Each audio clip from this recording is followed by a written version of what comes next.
What is up, everybody? Happy Sunday. Welcome to the Sunday Open with Nick4aTick. I'm Nick.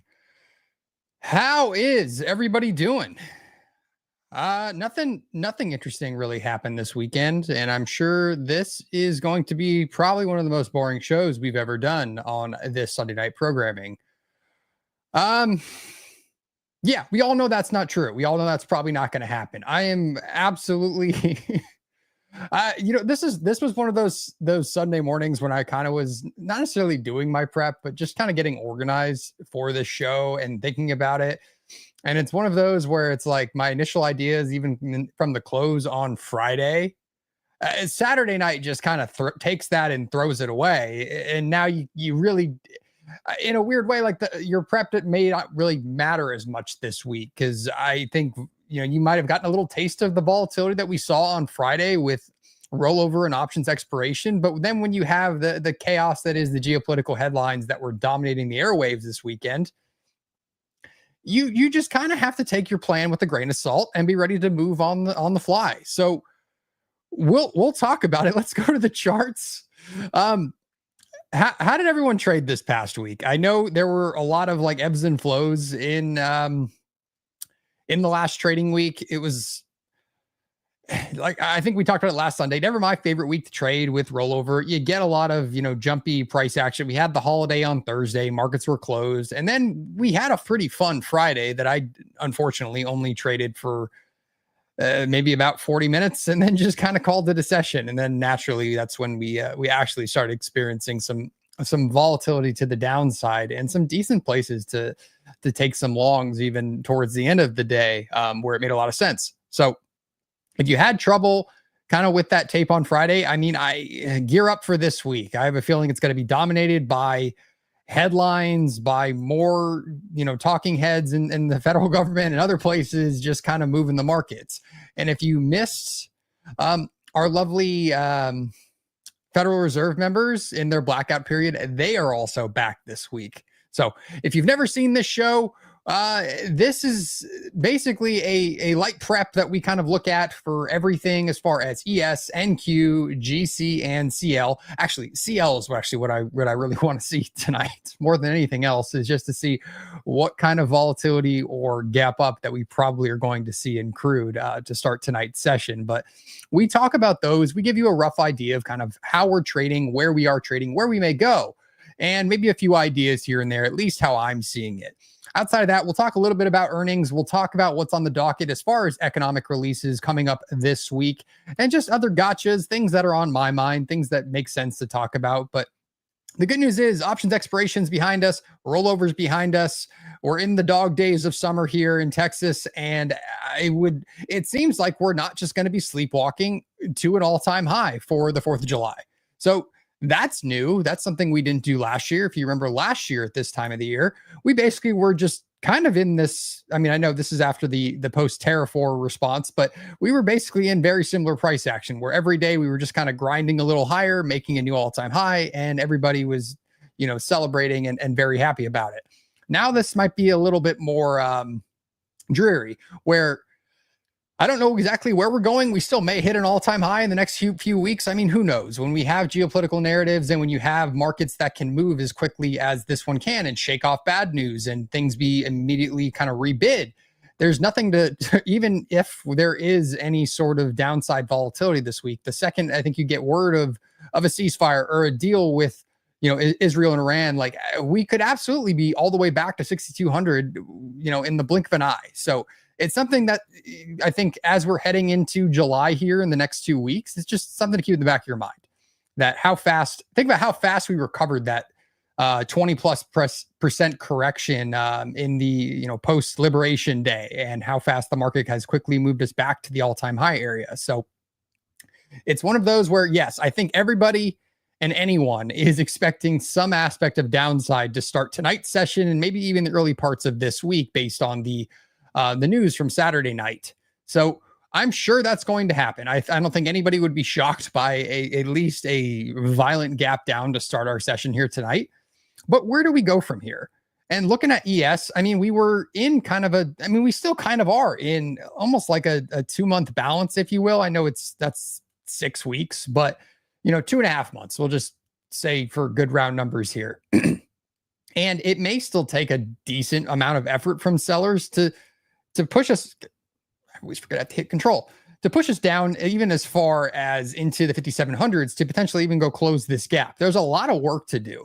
Doesn't mean it can't happen in the blink of an eye. When we get that downside volatility, it tends to be quick. It tends to be violent. And I think everybody can have some fun on those days, at least if you're a trader. But at the same time, those rips back up can be equally as violent, as you saw even in parts of Friday with how quick that snapback and some of those short covering little rebids off those lows of the day. So I guess the theme for this week is, even if you have a plan, even if we have a good idea of where we may go with the downside volatility, be ready to kind of scrap it and just be moving on the fly here as day traders. I think the tape's going to kind of tell us everything you need to know. And for me, in a week like this, having traded through event volatility, war headlines, even going back to the Russia-Ukraine situation, it's just one of those where having a plan can somewhat be smart and also somewhat get you into trouble if you stick too close to your guns and you're not ready to adjust it on the fly.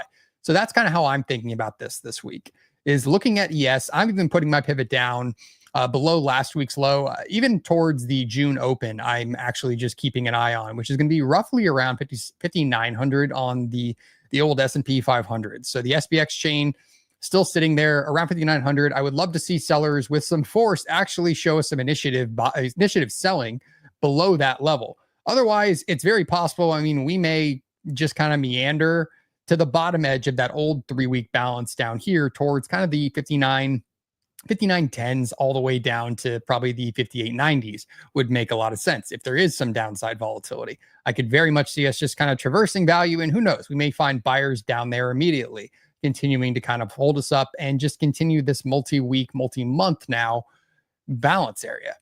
I think, let me look even further down, even as low as probably the 58.80s kind of makes sense. This little, even going back a few weeks, this kind of high volume edge in this section sitting down here, you could find buyers stepping in there. So like I said, for me to really get too bearish, I mean, there's just too much, I think, of how quick back of a response, and we could be trading, back up here and towards the 6100s. Makes a lot of sense. So I'm cautiously bearish, I guess, in the early part of this week, just with the momentum and news. It's hard not to be at least looking for a little bit of downside, but I'm also very much looking at this week with a head on a swivel.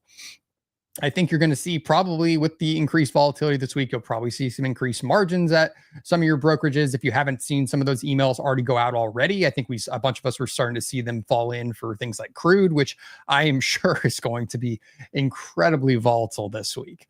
I would be shocked without some sort of deal or ceasefire, whatever, that we really go, start making a run back up this in the early parts of this week to these highs, even the value area high from last week. If you remember, I know it was on the June contract, but we were talking kind of last Sunday when we were doing this prep. I guess it's now the new 6100 is the old 6050s, but we were saying even in the show last Sunday that we were really finding no initiative from buyers above that value area high from 2 weeks ago. And the same thing was true kind of Monday, the early parts of the week. I guess that was maybe Tuesday. I can't exactly see what day that was. But when we came back up here around 6,100, which is the old 6050 on the June contract, since now we are all trading and focusing on September, basically the same thing happened. We came up here, you found some buyers kind of pushing us a little bit higher, but for the most part, you found some responsive sellers kind of reoffering in that spot, and we never got close to kind of kissing that area again last week. And now trading around last week's value area low with the geopolitical headlines probably gapping us down here. It would be interesting to kind of sit here and continue to watch this kind of 625 to 6050s area. If there's any sort of response from buyers pushing us back above there, if we don't, I would expect sellers to continue to reoffer around that 6050s mark and, kind of hold us there for the time being. I like I said, with the news, who knows, but I'm just a little cautiously bearish in the early parts of this week. To the downside, like I was talking about, we have that area around 59.10s to kind of the 58.80s is an area I'd be watching for a responsive rebid to come in and maybe find some buyers there. If not, I'd be looking for May's value area low, which would basically equate to us kind of not all of the gap, but filling that gap from, the early parts of May that I think we've been talking about just about every Sunday as we've gotten close the last few, going back like last month into the end of May. The few times I was kind of looking for downside, if we got some momentum, like, hey, can we actually go close that gap? So that gap still exists on the September contract as well. So we'll see if we can make a move back down towards May's value low here, around the kind of 57.70s on the September contract. So, yeah. So I know we only have a few minutes here to the open, so I'll pause for a second. I think we all are going to guess gap down, but I'd love to hear from everybody in the chat. What are your thoughts? I'm also curious too. How high does crude gap up? I zoomed out here just to try to see if I could find some old levels, but I don't even have the data. I know I pulled more data. I think I've about 180 weeks worth of data, or days worth of data, not 180 weeks, 180 days worth of data. So not even enough to go find some of these old highs, but I would imagine we gap up in crude too. So I'd be curious to hear from everybody. Yeah, I would imagine, Michael, that we're definitely going to probably have a decent breakout trade. I'm curious where we kind of open though, because I would imagine crude just might be off to the races. So watching the week open on crude this week, more than previous weeks, could be something interesting to see if we get any sort of reoffer. If we come back down and retest it, is there a decent opportunity to get long with the momentum that we've been seeing since missiles started flying the last few weeks, and we've seen just a straight bid in crude. So we'll talk about it after the open. Actually, we may even watch the crude open, because I think that might be more interesting than equities gapping down, whatever it's going to be. So we'll see. At least for, where did we close? We closed around 60.25s, I guess, and around 876 on NQ. 874. Okay, so I have two different numbers. Whatever. Close enough. So around that 870s on NQ as well. But we'll watch the open here. Yeah, I think everybody in the chat wants to watch crude more than equities. Gold may see a bid too. I would imagine, just with the headline risk, you may see that initiative buying in gold to maybe make a new all-time high this week. Maybe not. Gold is also still in balance. We'll talk about it after the open. But what do you guys think? Should we watch it on crude? Should we see how high we go? Might be something fun. Don't sleep on nat gas. Yeah, the old Widowmaker. I've never actually traded it with live capital. I've traded it in sim before just for the fun of it. I guess I've never put I put prop capital risk in real accounts, but not my own personal money. So that might be fun too, a little bit this week. But yeah, energy definitely going to be a more volatile market than probably even equities this week, just given what's going on. So we may all become crude traders. I may throw on the cowboy hat and trade some crude. Maybe I'll build an execution chart for crude with the OFL stuff. So that could be fun. Looking for a 70-point opening gap down on ES. That would be kind of fun. Uranium futures, I mean, let's not get crazy. I mean, I'm talking about trading crude, which is at least something I talk about week in, week out. But yeah, maybe not uranium. I don't know if I'm quite ready for that one just yet. But 10 seconds here till the open. We'll just quickly see what that opening print is on crude, and then we will jump back and continue down with equities. So let's see. Oh, big gap up to 78 evens almost. Big gap down almost 250 plus points on NQ. ES down 51 so far to start tonight's session. So a nice 1% drop immediately out of the gate in the NASDAQ, a little less than that in ES. And crude just absolutely mooning to the upside, up 4.5% to kick us off here. It was actually even higher because that was at 78 in the opening print. Crazy. Natural gas still under 4, trading up about 2% to start tonight's session. So Here we go, guys. I'm sure, yeah, with the spread on crude. I don't have a crude DOM in front of me. Let's see if I can get one loaded. I'm curious what that spread is. That looks, oh God, that spread on crude is nasty. Oof.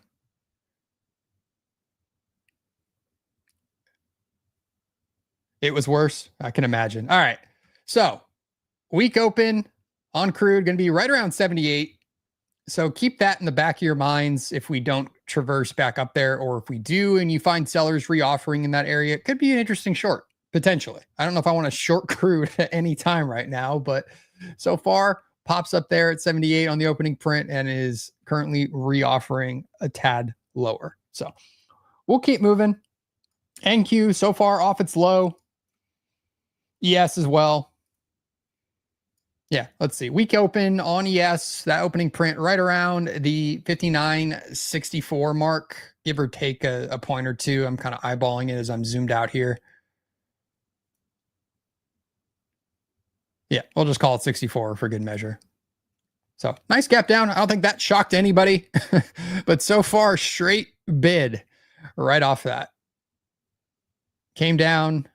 What's that low wick? 59.60s.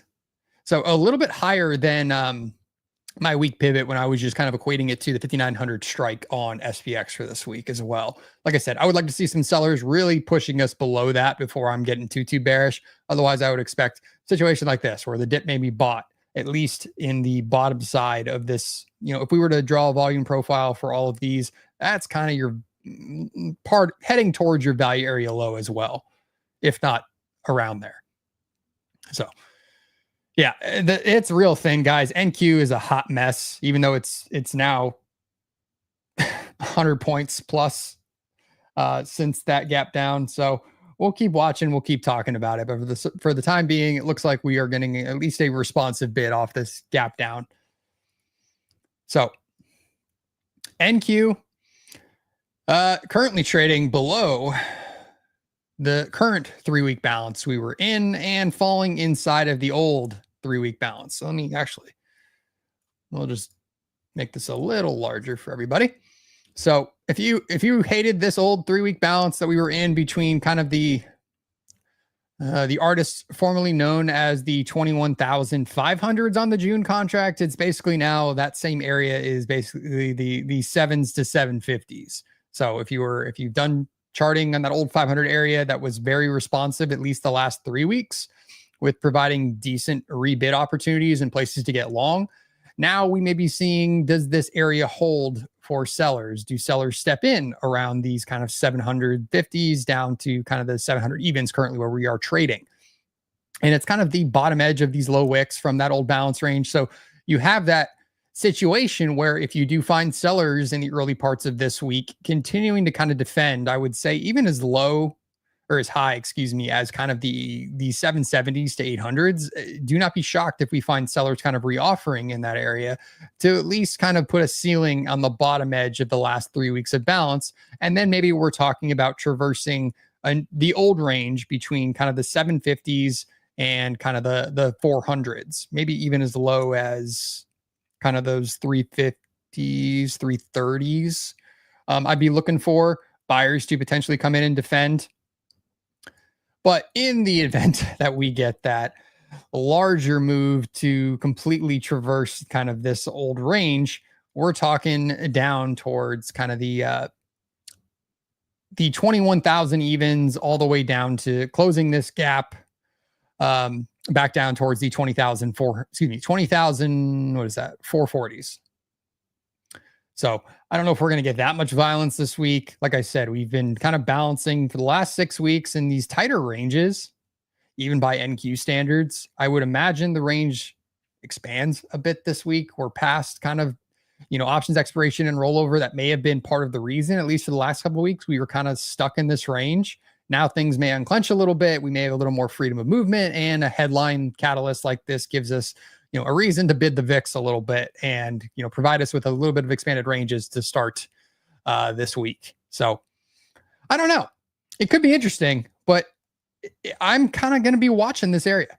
between 800s and probably call it the 730s just to see, are we finding more sellers there? Because then I'd be, like I said, looking for that full traverse of this value area that we were trading in for those 3 weeks down here towards kind of the 21,300s. There may be a decent trade there, a decent trend day down possibly, where we could completely traverse that balance area and be searching for buyers at a little bit lower prices. I don't know how low it may go. Like I said, I guess that full range, you'd probably be looking for us to rotate back down towards the 21,000s. If you really did get some absolute violence this week, I'd be expecting at least some sort of response from some buyers down in this area. And then we kind of go from there. That's the very bottom edge of that basically this 3 weeks range. So I'd be watching and paying attention to those areas. Buyers to step in here around 21,300s. And if not there, probably down here towards the 21,000 evens would make a lot of sense. Thought the gap down would be a little bigger, but could easily continue. Yeah, these are those weird Sundays, guys, when you get this kind of event volatility. I mean, personal preference, you guys can trade how you want, do what your thing. I mean, there's going to be better price action. The DOM on NQ looks pretty miserable. We're talking a 3-point spread, and it's ones and twos even with that. So Godspeed if you are trading this, as always, with these type of situations on Sunday nights. I think there's always better trades to be had if you wait a little bit, if you wait to the New York Open. If this is the only time you can trade, I get it, but at least let things settle down. At least as we get closer to kind of the Asia Open, you might find some more liquidity, actually fill in the order book. So there's no need to jump in guns blazing 7 minutes post open here, but y'all are going to do what you do. Yeah, I didn't even see gold. Did gold? Yeah, just trading around just under 3,400. Small little pop up, but nothing crazy. Kind of expected more, to be honest, if I was going to be a betting man. But NQ, pretty big gap down there. Also where we found buyers too, that 21,000 kind of 565 area. Interesting. All right, we'll keep on moving. And as I'm going through this, guys, if you have questions, if there's anything you want me to dive a little deeper on, feel free. I have no intention of taking a trade. That is usually the case in 99% of these shows on Sunday nights. I'm one of the world's worst Globex traders as it is. So I put capital at risk when I'm comfortable, and this is not usually one of those times. And then you magnify that with headline risk and this type of illiquidity on the DOM. No, thank you. I will be back tomorrow morning. But yeah, we are just continuing to kind of march up. Paul, you took a long. Good for you, sir. Where'd you get in? On ES. You're out of your long at 59 and 93s. Nice trade, sir. If you caught that knife and we're just riding that positive momentum up, good for you. I don't have the stones, I guess. All right. Let's jump to probably what's going to be a lot of people's favorite toy this week, crude oil. So we briefly touched on this when we were coming into the open, but obviously pretty big gap up.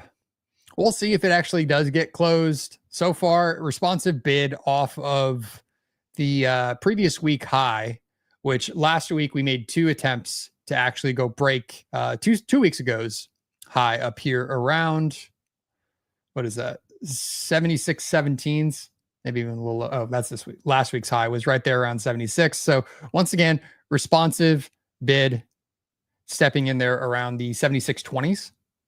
So an area to watch to kind of see, do we fall back into this previous week's range and all of this volume that's basically traded between kind of the 74.30s down towards probably even a little lower, probably even the 71s, I would call it. So basically the value area from last week, all of that volume that was traded, I'm curious to see, do we even fall back in this range? Do we just find buyers stepping in at last week's high and continuing to kind of march us up into the 80s? I mean, who knows?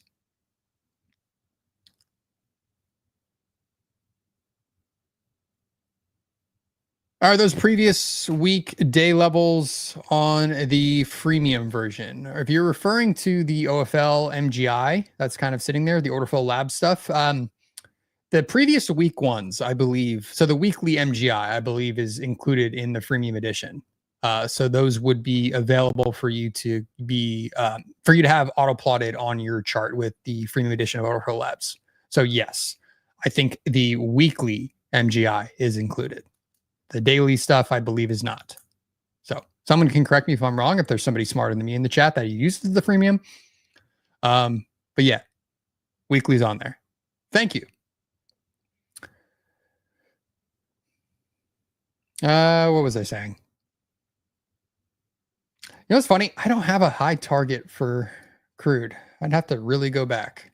I'm actually going to look at that really quick because I want to give an idea of that. One sec.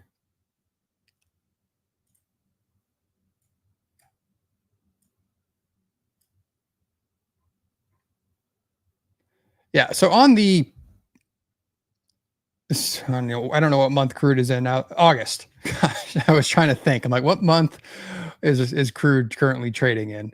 So August. So on the August contract, areas to the upside that I'm looking at, going to be around 79, evens as high as 80, 30, and kind of a high wick there going back to the end of last summer into September of last year. There's another spot to watch a little bit higher, kind of towards the 82.90s. So if we continue to see just a ton of bullish momentum, then yeah, we're talking levels into the 80s in crude. But I'm curious to see, since we are trading right around last week's high, since we had that week open up here around 78, do we fall back into last week's range?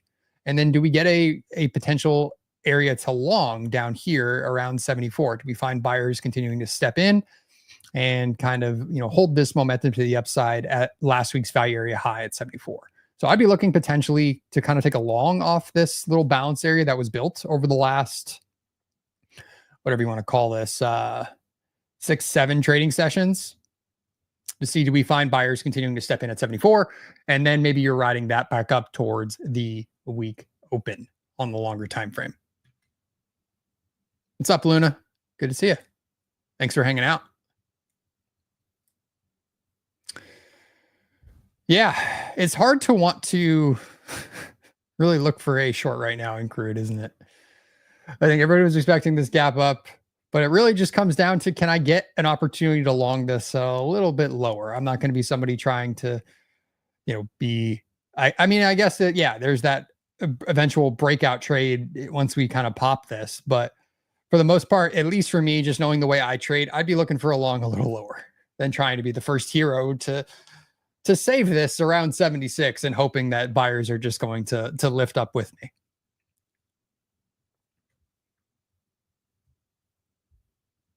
Thanks for hanging out, Tim.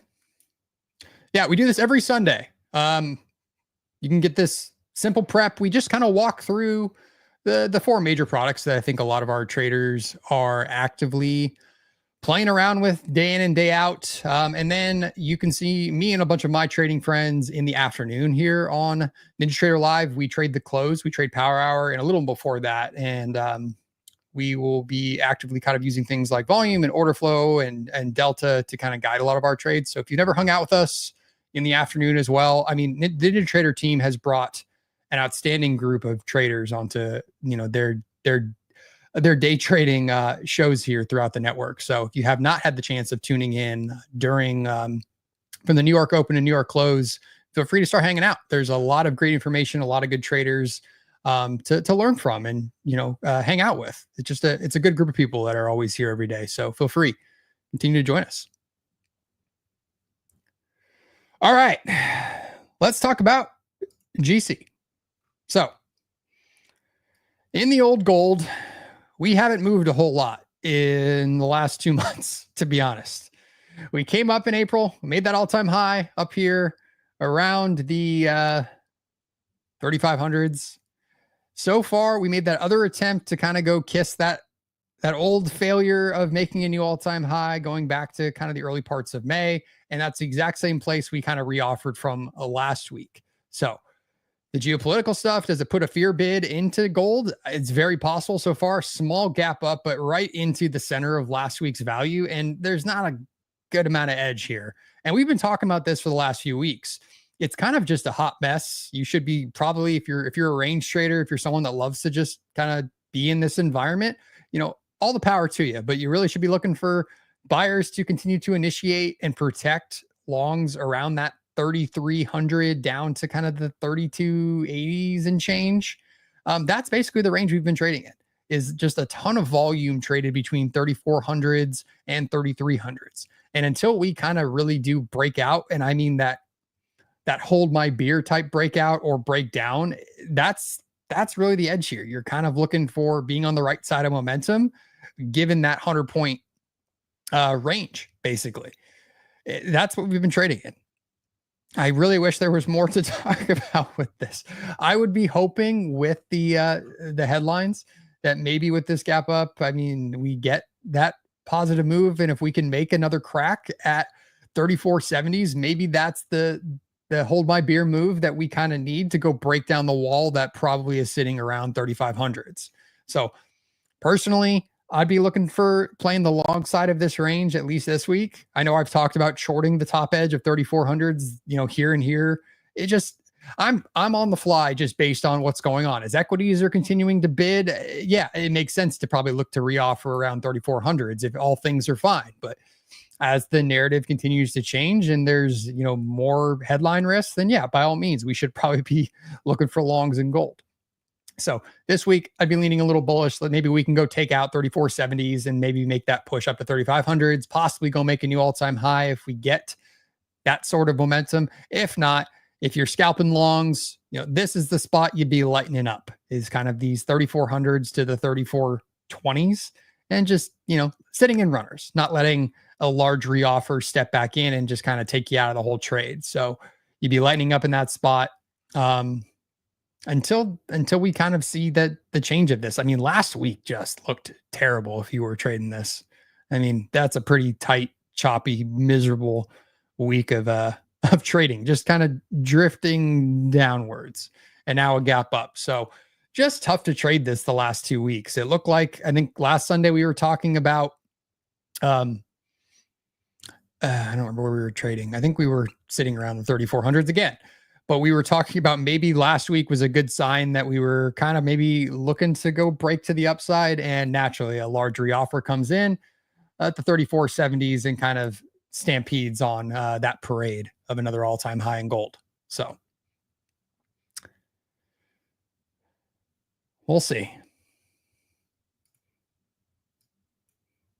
And the old YM that I continue just to have as my miscellaneous chart on tonight's program, looking very similar to equities, a much wider balance range. I don't know why I still have this chart. I should probably just build something that's more fun to talk about than the old YM, but I did this as a joke a couple weeks ago and the chart's still here. I haven't changed it.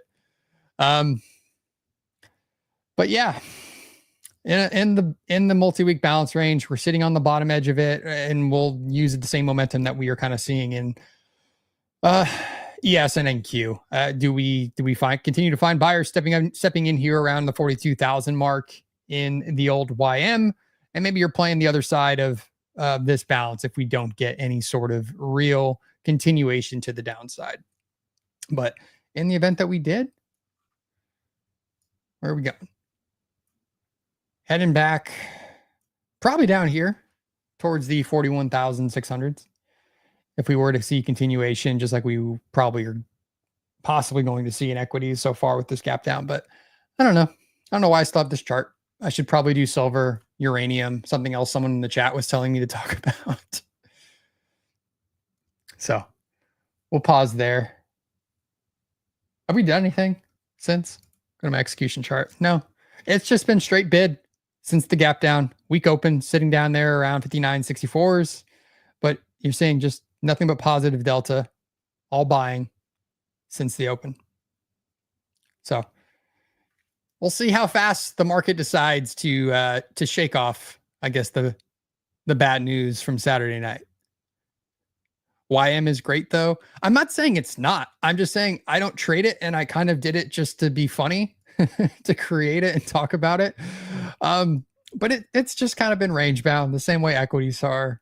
So, and it has been trading relatively correlated with the others. So maybe I should just throw a wrench and we'll talk about the old Rusty or something instead of the old YM. I've just never taken a real trade in YM, and I have no desire to, even though some days we've talked about this a few Sundays ago.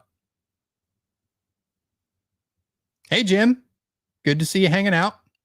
Jim telling everybody that silver is not far off from its recent high at 36.35s. Maybe that's what I'll do next Sunday. We'll build a silver chart, something different.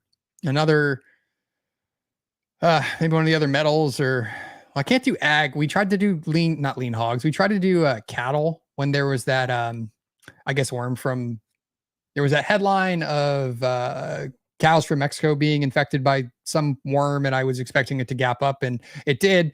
The next morning when ag actually opened up, I forgot that the agricultural products don't abide by the same Sunday open that equities and metals and some of the other products do. I forgot. So not as fun to talk about on Sunday when there's no price to move. So yeah, we'll find something that actually does open at 5 o'clock Central. Anyway, let's do a quick earnings and economic calendar dump while we're sitting here. Should probably just get rid of that position tracker because no trades for me. All right, so another light week here in earnings land, but for the most part, there are a couple big names to pay attention to. FedEx is always an interesting one.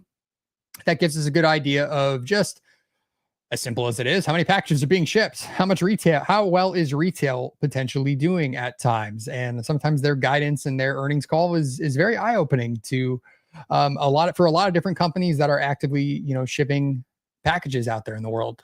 So they are reporting after the close on Tuesday. And in the past, when they've reported poor earnings, they actually have moved the market a little bit or put a little fear in the market, just based on some of their metrics.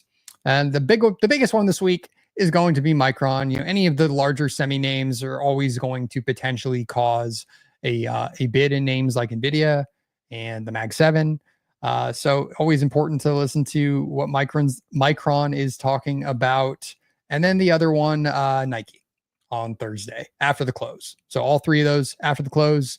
Don't typically all move the market. Micron sometimes does, just depending on their earnings, but it can provide that kind of passive bid or passive sell that we may see in those larger tech names as well, just based on, what they were talking about, what they're seeing. So just something to keep in mind as we are actively trading this week. But for the most part, a pretty light earnings for this week as we are kind of wrapping out this earnings season, and soon we'll be back at the top of it all, and the banks will be kicking us off here again for the following quarter's earnings. So, like I said, tail end of it. So less important names, day in and day out, that are actually going to affect us trading futures day in and day out. So, but we still talk about them. Still a good idea if you are a single stock trader, an investor, a long time stockholder. Just always important to talk about some other names here and there. I'm not the biggest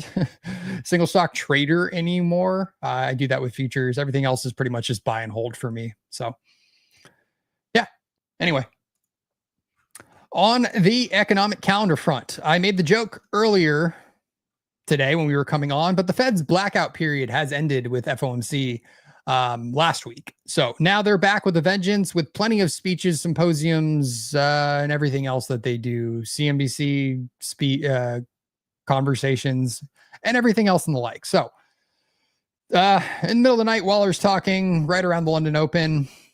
But tomorrow morning, we do have the S&P Global Composite Flash PMI, Services PMI, and Manufacturing PMI. So typically in the not pre-market, shortly there after the bell, just another gotcha that can stop you out of a trade if you're not flat going into it.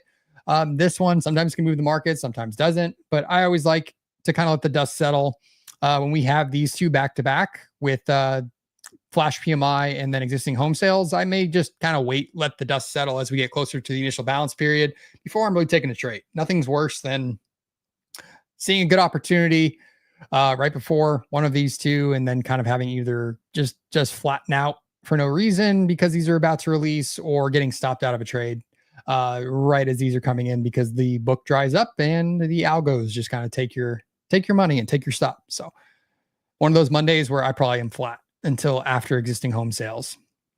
And then right at that mark, we do have Bowman talking, as well as a 3-month and a 6-month bill auction. And then we have Goolsby and Kugler to round out our day, as I think XY and I are going to be coming on and trading the close. We will have Kugler talking on Tuesday.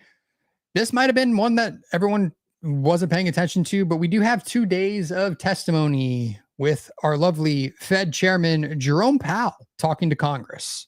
So at 9 a.m. on Tuesday, as well as Wednesday, Powell will be giving testimony to our lovely elected officials. I'm not sure the full context of what he's going to be talking about, what they're going to be potentially questioning him on or talking to him about. But anytime that man is in front of a microphone, it can move the markets. And these are usually longer time periods. And you never know what question is going to kind of come up from those lovely elected officials. So just be on your toes Tuesday and Wednesday morning as you're trading that our lovely Fed president is going to be talking. And we have no idea which way it's going to go. So that'll be fun. And then to round out Tuesday, we do have a 2-year auction. And yeah, that's really going to be the bigger one there. And then more Fed speak with Barr and Collins talking later in the session. As I said, Wednesday, Powell will continue his testimony at 9 a.m. Central Time, followed by a new home sales, crude inventories, not crude inventories, imports. And I read that as crude inventories in my brain. And then a 5-year auction at noon on Wednesday. Thursday, durable goods, GDP, Chicago Fed, initial jobless claims, wholesale inventories, and more Fed speak. And then at 10 a.m., we do have the Kansas City Fed Manufacturing Index, followed by a 4- and 8-week bill auction there at 10:30 Central Time, 7-year auction at noon, and Barr speaking at lunchtime. And then Friday, the main event for this week post Powell testimony will be the Fed's favorite flavor of inflation, the core PCE, coming in at 7:30 on Friday. I mean, obviously, we had CPI and PPI a couple weeks ago. This is still the metric that the Fed likes to use. So it still will most likely move the market positive or negatively, depending on what that data is showing. If inflation is continuing to be, mission accomplished, defeated, or if it's a little stickier than one might expect. So we'll talk about that. And then finally, we do have on Friday as well at 9 a.m. after the bell, we will have the Michigan consumer sentiment. I know I talk about this every time it pops up. This is the actual final 5-year inflation expectations. So as always, this one can and probably will move the market and will probably be a little bit of liquid once that comes out and shortly thereafter. So as always, I say this every single time this one actually releases after the bell. My advice, just be flat going into it and for those moments after it. Let the dust settle. And then you can get back to trading. Usually a good rule of thumb. So yeah. And we are continuing this march back up towards 6,000 on the old S&P 500. So previous day low from Friday is sitting right here around the 6,003 mark. So pretty impressive buying thus far, about 40 points higher since the violent gap down. In fact, I think when we were coming on the air, NQ gapped down around 250 points, currently trading just 100 points down from Friday's close. So yeah, so far all buying since the gap down. We'll see how this shakes out throughout the rest of the evening, but pretty constructive so far. Would love to see maybe the gap filled by the time I get to my desk tomorrow morning, but maybe not.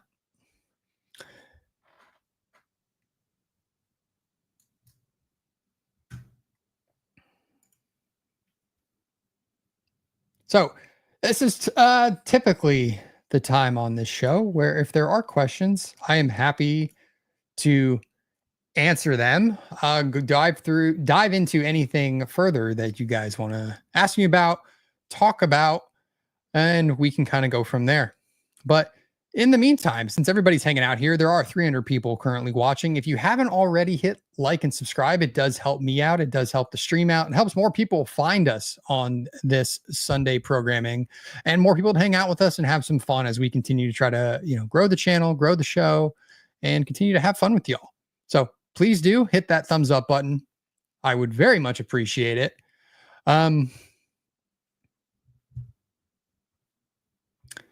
Michael, any gaps to look out below 5,800? Yes, there is an actual gap. I can't remember what day that was. I don't think it was a Sunday gap. I want to say this was like a random Wednesday. No, I guess that was a Sunday gap. This one down here. So yeah, there is still this gap. Okay, so here's the other thing too. These little blue boxes that you're seeing, I don't know if you can tell exactly that they're blue. It might be coming in a little more monochromatic on YouTube, but these boxes that you're seeing here are gaps from the RTH, from the overnight to the RTH session. So you have those, but we do actually have a gap, an actual like true gap from, I can't remember when exactly, what day this was, but going back basically between kind of the 57, 80s, 85s, let's call it, down here towards the 57 40s. Let's just call it there. Rough eyeballing with the with rollover and stuff from where that gap exactly was. But we do still have that unfilled gap on ES and NQ as well. So if you really did get some downside, I mean, that'd be an area to watch, pay attention to see if we find buyers coming in to defend once we kind of close it. But yeah, sometimes, guys, we have gaps in the futures contracts and they never really get closed. So I do think they get filled a lot of the time, but sometimes they don't. But yeah, there is one there.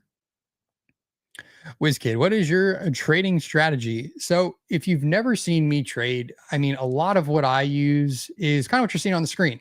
So basically is a combination of using longer time frame volume profiles, whether it be a weekly or a visible range type situation or the session volume profile. A lot of it for my prep to kind of gauge longer time frame levels and MGI. Fortunately for me, a lot of my long time frame MGI is auto plotted for me week after week, session after session. So I don't have to do a lot of heavy lifting, heavy thinking to kind of identify what those levels actually are. But that's kind of where my strategy starts, is identifying those key levels, whether they are, specific value areas, value area lows that I'm targeting on a, week by week volume build, like you're seeing here. All of these volume profiles are, the previous week's sessions and all the volume build from that week. And these little blue numbers that you're seeing are the actual value areas. I don't usually keep the numbers kind of hard on my charts, but for you guys to actually come through and, see it on stream, I want to make sure those are always called out, just so you have a rough idea what that number is, just because I know it's harder to eyeball and sometimes on the stream. So I use things like that to kind of guide my long time frame, vision of momentum, of directionality, things like that. And then if you've ever seen me trade on Trade the Close with our lovely friends at Order Flow Labs, you'll see me using a lot of indicators that are going to be based on volume and delta to kind of guide that like short time frame price action based on kind of who's in control, buyers or sellers, and which side of momentum are they on. So my candles will repaint based on the delta of those candles. So on ES, I'm using like a 1500 volume for each one of these candles, and it's telling me basically who's in more control, buyers or sellers in that moment. And then I use things like a delta, not delta footprint, excuse me, like a delta volume profile here as it's building each leg, in theory, of a rotation of, what is the delta of that various, area. And this is something that can give me an indication of absorption happening, initiation. So that is typically how I kind of gauge and use some of these tools to really guide my trading. But for the most part, my strategy is really just based on a lot of it is based on volume profile and volume builds, and then kind of gauging momentum with something like this with Delta Map here that's actually going to repaint them. So that's pretty much my strategy in a nutshell. If you're actually curious, if you want to see it in real time, tune in the afternoon.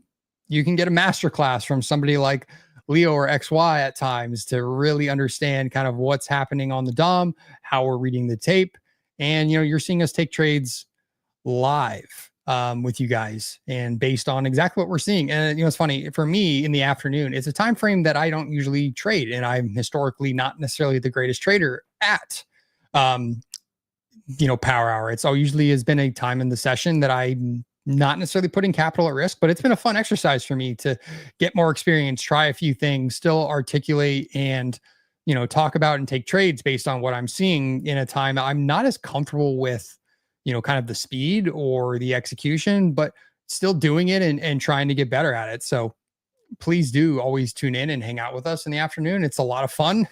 It sometimes just feels like we're just hanging out, talking markets, and you're trading with your buddies. And that's kind of what's been great and what's been fun about it. So yeah, you can really see it in real time when we are trading in the afternoon for power hour. So please do hang out with us.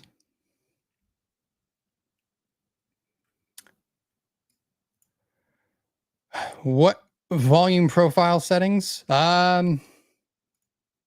So all of these, hopefully I don't freeze my chart here. I have a lot of data for these these charts that I can build them for you. But this is just a standard 1 week volume profile with the value area at 70%. So if you're using NinjaTrader, you need the order flow edition to get access to building volume profile. And if you're using something else, just search volume profile, and my settings are pretty basic and standard. I just like a very clean looking volume build that looks like this, rather than having like the delta of it kind of stacked in those wider bars that you see some people use. I just like to keep it as clean, almost to like a tick by tick, even though it's not that. It kind of breaks down anywhere between like 4 and 8 ticks sometimes, depending on ES or NQ, but it still should give you a very nice looking histogram like this, so that you can quickly identify like low volume nodes, high volume areas that you maybe want to engage with on the longer time frame or in an individual session. If you've ever seen kind of my execution chart like this, let me actually go back up. I have it also set to basically build the RTH volume profile as well. So it'll just start as soon as we open at 8:30. It'll just start creating that volume build histogram for me right as the session's starting. So that's kind of how I use it. And but yeah, they're super basic settings, guys. I don't do anything crazy. It's I think what a lot of people use, and you can kind of play around from there, what works, what doesn't, what you like, how you're kind of reading it from there. But that's kind of the gist. On some of my other charts, this will be a visible range at times too. And I might, like on my 5-minute chart, that's what I do, so that I can, like in the early parts of the session, include some of the overnights volume and candle build a little bit too. Like I'd zoom out and like, okay, I want to include some of that. So then my volume profile on the right might change just to include kind of what I'm seeing, what I've deemed as important in theory.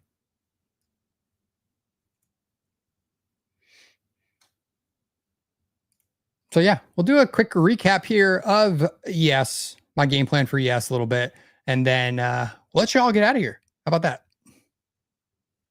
So on ES, my week pivot is going to be sitting a little bit closer down towards the 5950s, kind of basing that off the month open for June, as well as the SPX 5900 option strike as well. So I would love to see sellers continue to initiate down there to maybe have us go traverse as low as kind of down here towards the 5900, even on the September contract, as well as even as low as the 5880s, kind of retesting the bottom edge of this old balance area from the early parts of May into the kind of the meat of May as well. But I would be curious to see, do we kind of go fill this RTH gap and maybe go traverse that old balance range too, if we really found some sellers continuing to initiate down here. But for the most part, since the week open here on Sunday night, I mean, this has just been straight buying. So taking that into consideration that we've just seen so far, the market just shaking off the news from last night and continuing to buy. So take that seriously. So far, that's kind of what it showed us. Keep in mind, the week open for this week is going to be sitting right around the 59, 64, 65s and change. They'll see exactly what that number is, but you understand what I'm saying. So far, it has just been a straight buy since that gap down. So keep that in mind. If we can rotate back up here inside of the 60, let's call it the 60-25s, basically settlement from Friday, that is the bottom edge of the kind of this 2-week balance that we were basically sitting in. And in that case, I'd say we can put a stop to some of the violence for the downside. Maybe we're just back to our regularly scheduled summer programming that is continuing to kind of grind, chop, and march a little bit higher each week. So we'll see. We'll see how things shake out. But if we continue to see this momentum to the upside, if we continue to close this gap to start here on Sunday night and we break back inside of last week's value area, you'd be watching to see, do we find a response from sellers back up here towards the kind of 60, 70s, as high as probably even, that's what that low volume note is, the 60, 85s, probably call it there. And do we find any sellers in that area to kind of continue to reoffer? If not, we're talking back up here towards the 6100s and last week's high. So we'll see. It's going to be a weird week, everybody. Volatility is probably going to be here. I would imagine there's going to be plenty of headlines, plenty of, back and forth from world leaders. So yeah, it's going to be fun. Hopefully a decent trading week. Hopefully, I mean, we're all traders. So volatility, there's a difference between good volatility and bad volatility, but for the most part, I would just love from some range expansion more than anything else, just to give us something fun to hang out with and trade a little bit, and some good opportunities to make some money this week. What's crude doing before we get out of here? Peaked inside of last week's high, broken into the 75, 60s. Look at that. Kind of retested this little wick up here. And that's currently where we are trading. So how's the DOM? Still super illiquid? No.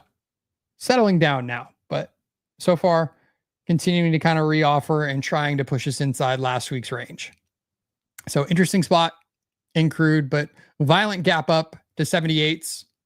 What is that high wick there? 78.41. And we'll have to see, do we get this, like we were talking about, is at least a game plan to try to find a long? Do we get a push back down towards the previous week's value area high, sitting here between kind of the 74.30s down towards the 74 evens? So could be some fun. Maybe we'll trade some crude this week. I don't know. I'll see if I want to throw on the old cowboy hat and trade some of the liquid gold.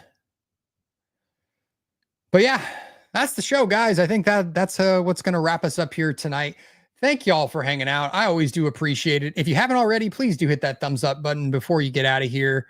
As always, the NinjaTrader crew will be back tomorrow morning. Jim, Crudele, and I think Tanya is going to be leading us off, trading the open. So always a lot of fun, but please do tune in for them as well tomorrow morning.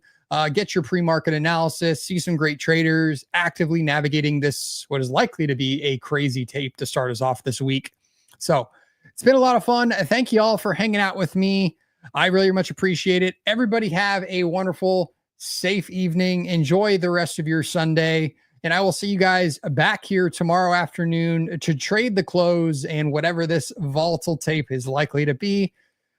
Take care, everybody. Have a wonderful night. Cheers.